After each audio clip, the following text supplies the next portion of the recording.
If you are watching this to find the easiest way to cure water-based screen printing ink from home with just a heat press and a heat gun, I just discovered a new process that has cut my curing time in half.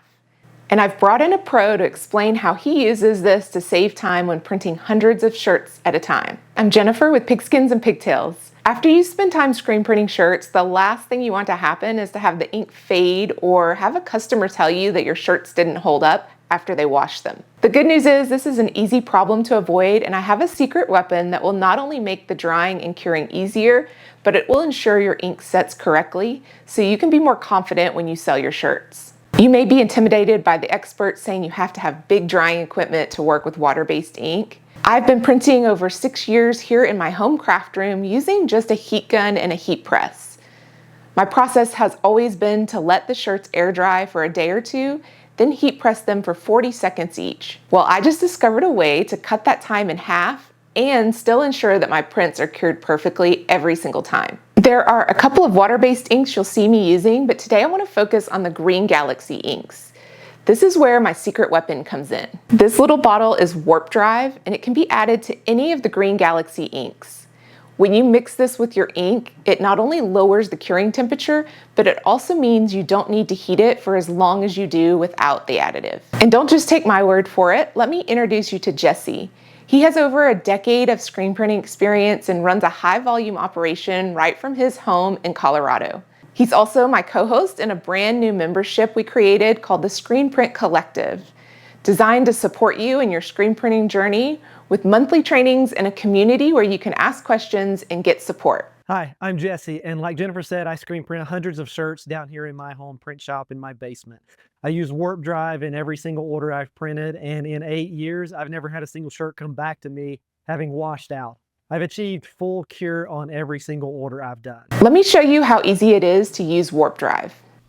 Here's how it works. You'll want a very precise scale. I'll link to this one below. And just scoop out the amount of ink that you think you will need for your project into a bowl. Then the instructions say to add in 1.5% Warp Drive. I have 2 ounces of ink, so that means I need to add in 0.03 ounces of the Warp Drive, making it a total of 2.03 ounces.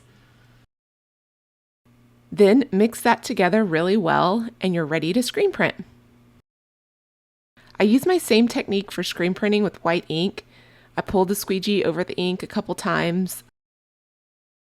I lift the screen, dry that ink just a little bit with my heat gun. Then I put the screen back down and squeegee another layer of ink on top. This gives me a nice bright white coverage. Once I finish printing all the shirts, here's how I cure the ink with just my heat gun. You're also going to want to have one of these laser temperature guns. The instructions for the Warp Drive additive in Green Galaxy is that you need to heat the ink to at least 250 degrees, then allow the ink 48 hours before you wash it. I place my printed shirts back on my platen and use my heat gun to dry the ink. I'm using the temperature gun so I know when the ink gets over the 250 degree mark, and then I'm moving it around to test different spots until the entire design has reached this temperature. And that's it. These shirts are dry and almost cured. The last step is to allow them 48 hours before you wash them, and this will allow the Warp Drive to do its magic and finish curing. When you use a heat gun, there's always a chance that you can miss a spot. So if I'm making shirts to sell or give away, I want to make sure the entire design is heat set properly. Here's what I discovered that is saving me tons of time now. I pull the shirt off and then immediately take it to the heat press.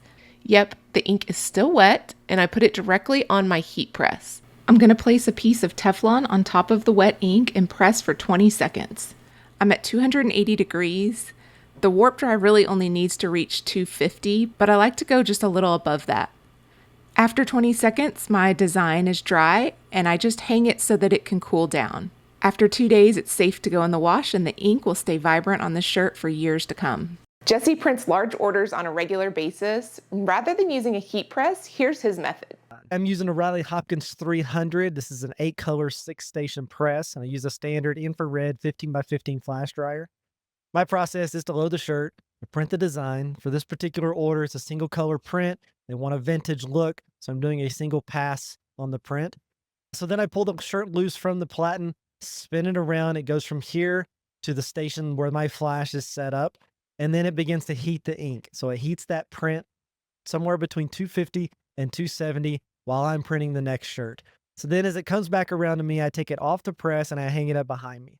The reason I do this is because I don't want to stack them while they're still hot and risk what's called ghosting, which is where the image that's printed on one shirt gets ghosted onto the other because the ink is still hot, basically transferring that ink to the other shirt. Once I finish the order, I leave these hanging until they're cooled, maybe 30 minutes to an hour. Sometimes it's overnight, and then I stack them and box them and get them ready for the customer. So I do wait 48 hours with this warp drive before I'll deliver the shirts to the customer. In comparing my methods with Jesse, there are many ways you can get a good cure with a range of equipment, from a simple heat gun to a more pro-level setup. I have learned so much from Jesse, chatting about different ways to screen print and what processes work best for each of us in our different setups. I'm really excited to announce that we have launched the Screen Print Collective together. This is a membership site where you can get support and even more details on topics like this. Each month we'll host a live training, and our first one is going to go into more detail about our process for working with water-based ink. We'll talk about how to use warp drive when printing in polyester shirts and lots more. If you found this video helpful, maybe you're struggling to figure out a screen printing method that works for you, or you'd like some help growing a screen printing business from home, we'd love to have you in the Screen Print Collective. Check out the link below for more details. If you're a beginner and this video was a little overwhelming, I have a new online course and book coming out this week that explains my beginner-friendly method for getting started screen printing with your vinyl cutter. Hopefully this video gave you some helpful tips and made you feel more confident in your screen printing process with the help of a simple product like Warp Drive. Be sure to subscribe to my channel if you'd like to see more screen printing videos like this one.